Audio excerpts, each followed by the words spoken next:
The first sign was the hum. Not the familiar drone of the refrigerator or the soft whisper of the central air kicking in on a humid Virginia night. This was a different hum. A low-frequency thrum that seemed to vibrate up from the bones of the earth, through the foundation of my house, and into the fillings in my teeth. It was the sound of the world changing its axis. My name is Michael Thorne. For 12 years, I was an analyst for the FBI's counterterrorism division. My specialty was Iran. I knew their networks, their ideologies, their pressure points. I could trace the faint whispers of Quds Force operatives from Beirut to Caracas. I lived and breathed the shadow war. Then, about a year ago, the directive came down from on high. The new priority was the border, immigration, drug cartels. The existential threat, we were told, was coming on foot across the Rio Grande, not on a signal from Tehran, so they took guys like me, specialists who understood the intricate grammar of global terror, and turned us into glorified Border Patrol administrators. It was like taking a neurosurgeon and telling him to focus on putting on band-aids. The brass called it resource reallocation. I called it strategic blindness. On June 25th, I was sitting in my dimly lit living room nursing a glass of bourbon and watching the world burn on a 65-inch screen. The hum was there, a bass note beneath the frantic chatter of the news anchors. It had been there for 12 days, ever since the Israelis launched their operation on the 13th. Airstrikes, commando raids. They called it neutering a secret military nuclear program. The Iranians called it an act of war and answered with fire of their own. For 12 days, the Middle East was a screaming match of missiles and threats. Then we stepped in. The screen showed grainy night vision footage. A B-2 Spirit, a flying wing of pure menace, dropping its payload. 3 precise strikes. 3 Iranian nuclear facilities turned to rubble and radioactive dust. President Trump got on television, his face a mask of grim satisfaction. He said the strikes had achieved their narrow objective. He compared them to Hiroshima and Nagasaki. Basically the same, he'd said with a casual wave of his hand. Ended the wars. He hoped Iran had let off steam with its retaliatory and largely symbolic missile strike on our base in Qatar. Let off steam. The phrase was so profoundly, terrifyingly American, like a neighborhood dad telling 2 kids to shake hands after a fistfight on the playground. But this wasn't a playground. This was a blood feud stretching back centuries, and we had just kicked over their most sacred anthill. I took a long swallow of bourbon. The ice clinked against the glass. The hum in the room seemed to get louder. On the screen, the story pivoted. Qingdao, China, a meeting of the Shanghai Cooperation Organization, ESCO, the anti-NATO, the axis of the aggrieved. There they were, lined up for the cameras. The defense ministers of China, Russia, India, Pakistan, and a handful of stands. And right there in the center of the frame was Arid Nashad, Iran's defense minister. It was his first trip abroad since the shooting started. His face was a stone mask, but his eyes were burning coals. He wasn't there to talk trade. He was there to collect on an insurance policy. The Chinese defense minister, Dong Quan, stepped to the podium. His voice was calm, measured, but his words were daggers aimed at Washington. He spoke of a world in chaos and instability. He warned against hegemonic, imposing, and bullying actions that severely undermine international order. It was the careful, coded language of a new Cold War. He was telling the world that there was a new sheriff in town. Then the feed cut back to Tehran. The supreme leader, Ayatollah Ali Khamenei, was giving his first speech since the ceasefire. He was an old man, frail and bearded, but his voice was iron. He spoke directly to Trump, directly to America. Tehran will never surrender. It wasn't a political statement, it was a creed, a promise.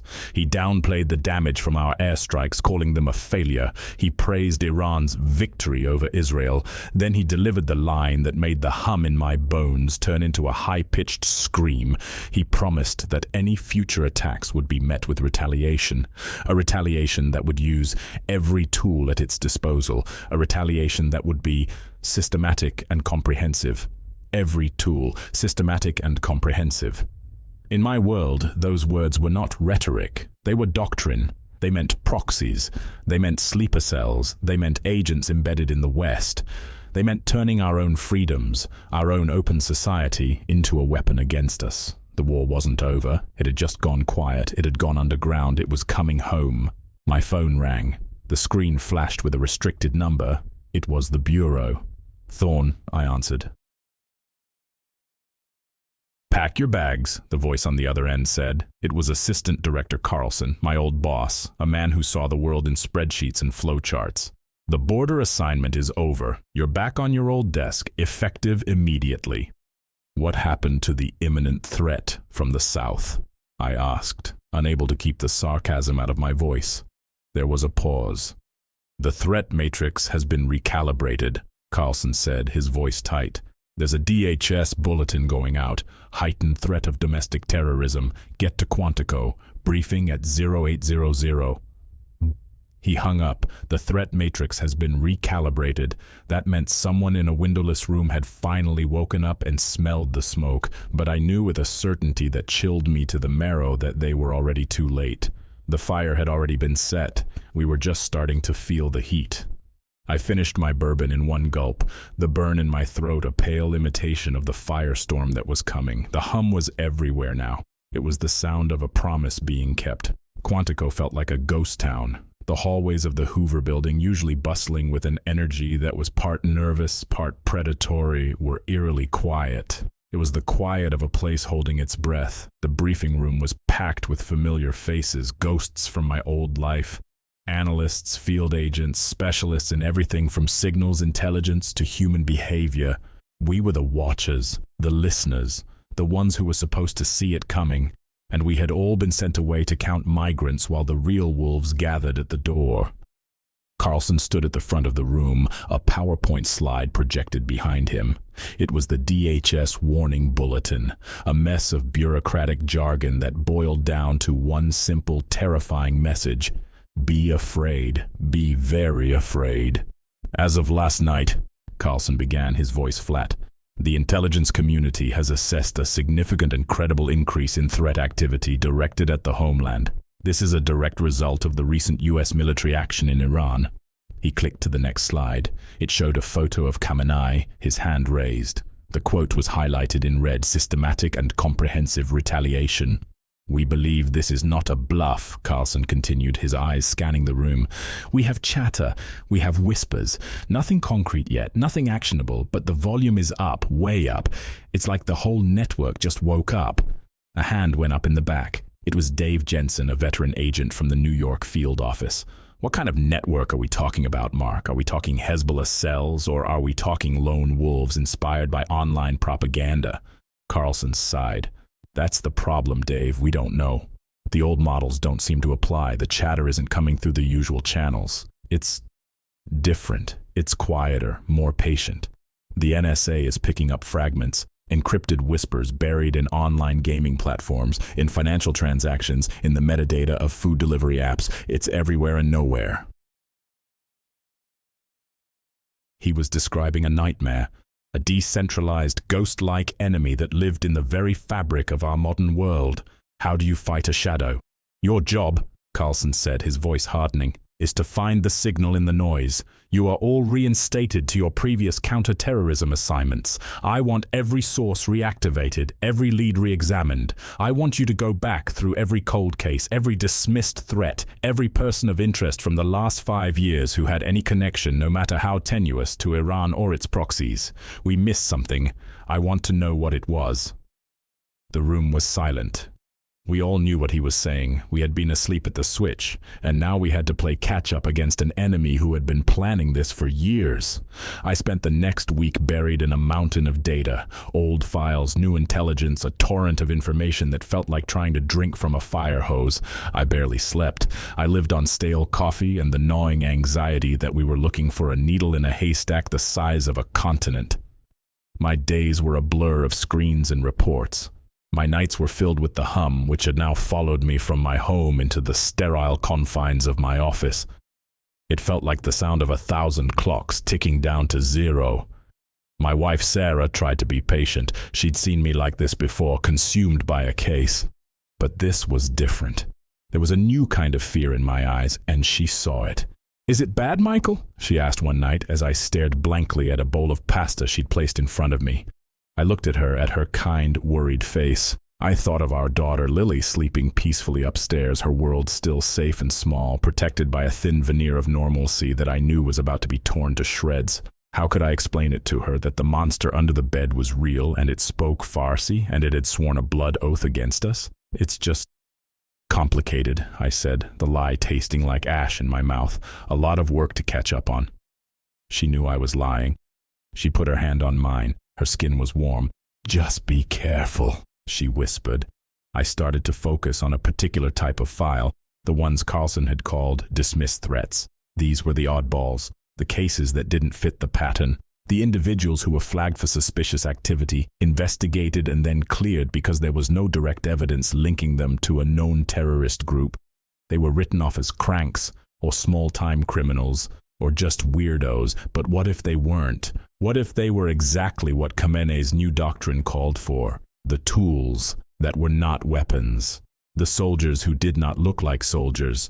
One file, in particular, caught my eye. A man named Dr. Alireza Zada, a biochemist. He had emigrated from Iran 5 years ago. He was a political refugee, he claimed, a dissident who had spoken out against the regime. He was brilliant. He held multiple patents. He now worked for a major American agricultural corporation in the heartland, a company that specialized in pesticides, fertilizers, and genetically modified crops. He had been flagged 2 years ago. An anonymous tip. The tipster claimed Zada was not a dissident, that his entire backstory was a fabrication, that he was a high-ranking scientist from Iran's chemical weapons program. We had investigated. The file was thick. We interviewed him. He was charming, cooperative, and deeply offended by the accusation. He provided documentation, testimonials from other dissidents, a paper trail that seemed impeccable. His colleagues vouched for him. He was a model employee, a quiet family man. The tip was dismissed as a malicious rumor, likely from a jealous rival. The case was closed. I pulled up Zada's photo, a pleasant-looking man in his late 40s, a warm smile, kind eyes. He looked like the kind of guy who would be your neighbor, the one who brings your mail in when you're on vacation. He didn't look like a monster, but the monsters never do. I started digging. I went outside the official channels, calling in old favors from contacts at the CIA and Mossad. I sent Zada's name through back channels, asking them to check their own deep files, the ones that never made it into shared intelligence databases. The answer came back 3 days later in a single encrypted message from an old Mossad contact named Avi. The message contained just 2 words. The gardener. My blood ran cold. The gardener was a ghost, a legend in the intelligence community, the supposed mastermind behind a secret Iranian program called Bagay-e-Atash, the Garden of Fire. The program's goal was not to create bombs, it was to create plagues, not biological plagues that would kill millions instantly. That was too crude, too obvious. The gardener's specialty was something far more insidious.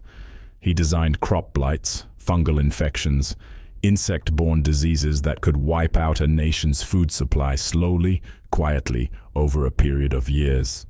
It was agricultural terrorism, a way to create famine, economic collapse, and social chaos without ever firing a shot. It was systematic and comprehensive. It was the perfect silent weapon. The program was thought to be theoretical, a boogeyman story spies told each other over drinks, but here was a name, a face, and he was working at the heart of America's breadbasket. I took the file to Carlson. I laid it all out. The old case, the anonymous tip, the message from Avi. Carlson listened, his face impassive. He steepled his fingers, staring at the photo of Dr. Zada. "This is thin, Michael," he said finally. "An anonymous tip from 2 years ago, and a cryptic message from a source we can't officially acknowledge. You want me to get a warrant to surveil a naturalized American citizen, a respected scientist based on this? The court will laugh me out of the building. So we do nothing?" I shot back, my voice rising. "We wait until our wheat fields start turning to black dust. We wait until grocery store shelves are empty and people are fighting in the aisles for a can of beans. This is the retaliation mark. It's already happening. We're just too blind to see it." "Calm down," Carlson said, holding up a hand. I didn't say we do nothing, but we have to be smart. We can't go in with guns blazing. This man is a ghost. If he even suspects we're looking at him, he'll vanish, or worse, he'll accelerate his timeline. He paused, his eyes locking with mine. You're going to have to get closer to him, unofficially. Unofficially. The word hung in the air between us. It meant no backup, no warrant, no official cover. It meant I was on my own. If I got caught, the Bureau would disavow all knowledge of my actions. I would be a lone rogue agent obsessed with a baseless conspiracy theory. I'll need a partner, I said. Carlson shook his head. Too much risk of a leak. This stays between you and me. You go out there. You get a feel for the man. You find something concrete, something I can take to a judge. Until then, you don't exist. The next day, I was on a flight to Iowa. I told Sarah I was following a lead on a cold case, that I'd be gone for a few days. The lie felt heavier this time. The town where Dr. Zeta lived was a postcard of Americana.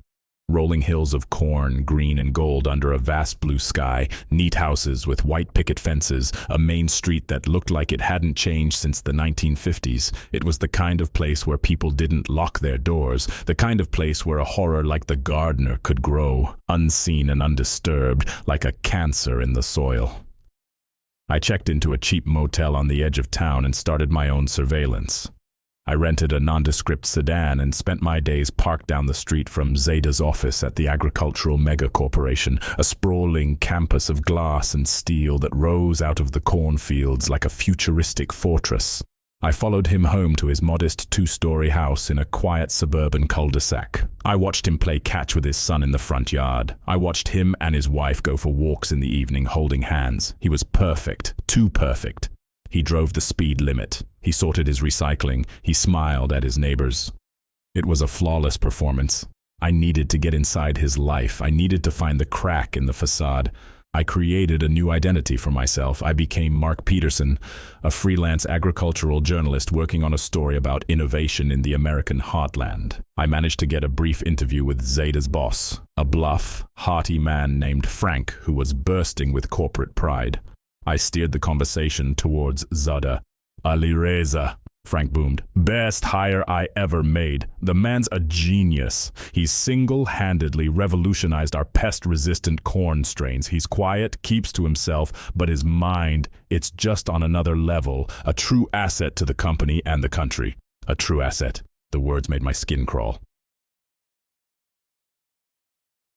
My break came a few days later. The town was holding its annual summer festival. A parade, a pie-eating contest, fireworks, the whole Norman Rockwell fantasy. I knew Zeta and his family would be there. It was part of the performance. I saw him near the cotton candy stand, his son on his shoulders. I accidentally bumped into him, spilling a little of my lemonade on his sleeve.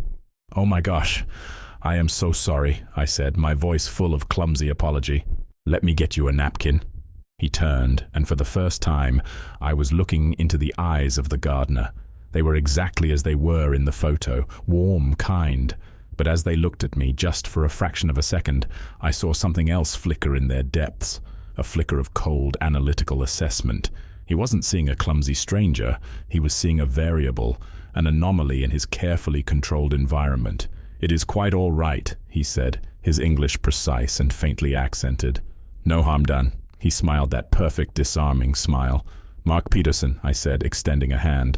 I'm a writer, in town doing a piece on the agricultural boom. Alireza Zada, he replied, shaking my hand. His grip was firm, dry. I work over at AgriCorp. A pleasure to meet you. We made small talk. The weather, the festival. I told him I'd heard his name mentioned as a key innovator at the company. His smile tightened almost imperceptibly. I am just one part of a large team, he said with practiced humility. We all work together for a better harvest. A better harvest.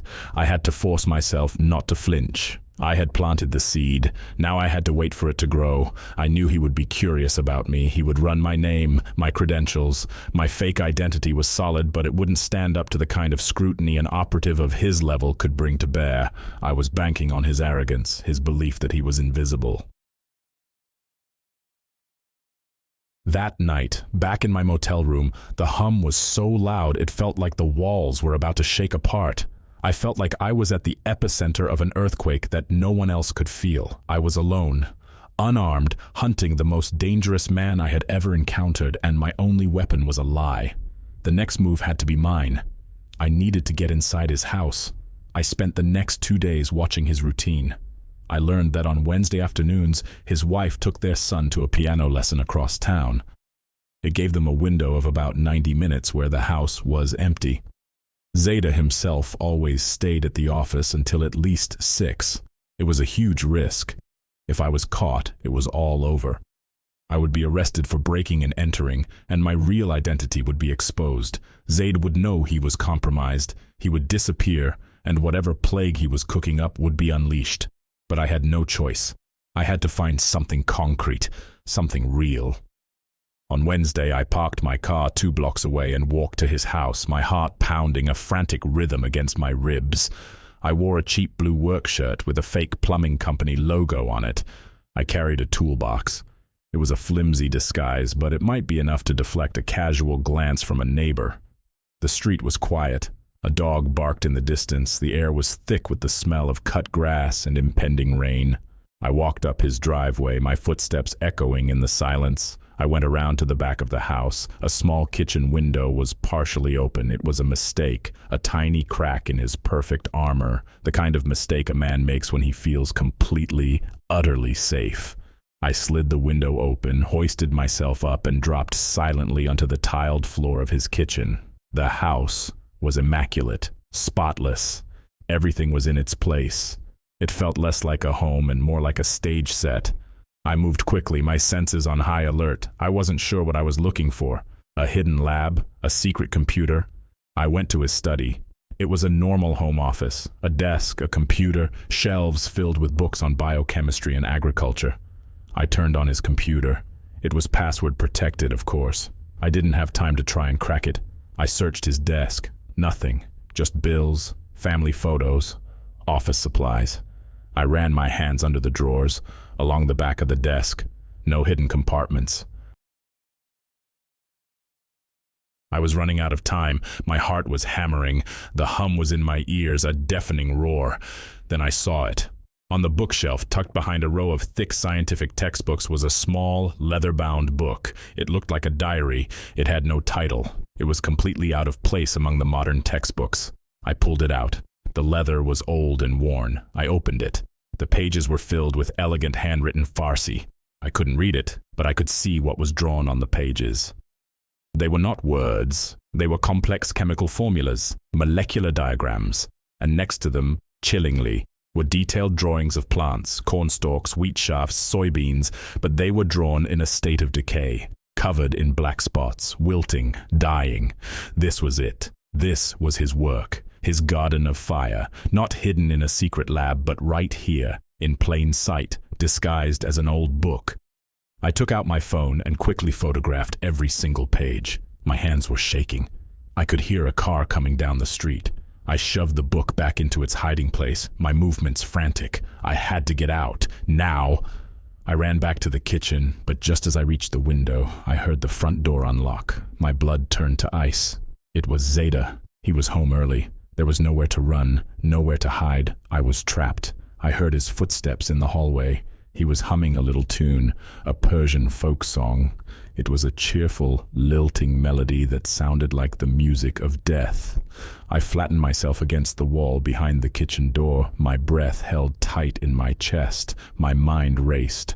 My service weapon was in my motel room. I had nothing but my bare hands. He walked past the kitchen door and into the living room. I heard the clink of a glass. He was getting a drink. This was my only chance. I burst out from behind the door, my body a coiled spring of adrenaline and terror. I charged him, my shoulder hitting him square in the chest. He was stronger than he looked. We crashed into a coffee table, sending books and magazines flying. The look in his eyes was no longer kind. The mask was gone. What I saw there was a pure, cold fury, the fury of a predator whose hunt has been disturbed. "The journalist," he hissed, his voice a venomous whisper. He fought with a brutal efficiency. This was not a scientist, this was a man trained to kill. He drove an elbow into my ribs, and I gasped, a bolt of pain shooting through me. He scrambled for a heavy glass paperweight on an end table. I knew if he got it, I was dead. I kicked out, my foot connecting with his knee. He grunted in pain, his leg buckling. I used the moment to get to my feet. He lunged for me, his fingers like claws. We struggled, a desperate, silent dance of violence in the middle of his perfect, sterile living room. He was trying to get his hands around my throat. I could feel his hot breath on my face. The smell of something chemical like bleach clung to him. I slammed my head forward, my forehead connecting with the bridge of his nose. There was a sickening crunch. He screamed, stumbling backward, his hands flying to his face. Blood poured through his fingers. I didn't wait. I ran. I fled out the front door, leaving it wide open. I sprinted down the street, not daring to look back, expecting to hear a gunshot at any second, but no shot came. I reached my car, fumbling with the keys, my hands slick with sweat. I threw myself inside, started the engine with a roar, and peeled away from the curb, leaving the quiet suburban street and the house with its dark secret behind me. I drove for an hour, my mind a chaotic storm. I had what I needed. The photos on my phone were the proof. Hard, undeniable evidence. I had found the needle, but I had also warned the devil I was coming for him. I called Carlson from a burner phone at a gas station 2 counties away. "I've got it," I said, my voice hoarse. "I've got the whole thing. The formulas, the plans. It's agricultural terrorism on a scale we've never imagined." "Where are you, Thorne?" Carlson's voice was sharp, urgent. "Heading back your way. But he knows. I had to engage. He knows I'm FBI." There was a long silence on the other end of the line. The only sound was the crackle of the connection and the faint, ever-present hum. "Get to the designated safe house in Richmond," Carlson said finally. His voice was grim. "Do not go home. Do not contact your wife. A team will meet you there. We're moving. Now." He was right. I couldn't go home. Zadie knew who I was, and a man like that, a man who designed plagues, would not hesitate to use the most personal weapon against me. My family, a new kind of terror, colder and sharper than anything I had felt before, gripped me. This was no longer about wheat fields and national security. This was about Sarah and Lily. The gardener was no longer a ghost in a file. He was a direct threat to everything I loved, and I had just led him right to my door. The drive to Richmond was the longest of my life. Every car in my rearview mirror was a potential threat. Every shadow on the side of the road held a hidden assassin. The paranoia was a physical thing, a tightening in my chest, a cold sweat on my skin. I knew that the systematic and comprehensive retaliation Khamenei had promised had just become deeply and irrevocably personal. The war was no longer on a screen or in a file. It was in my car, it was in my head, and it was waiting for me at home.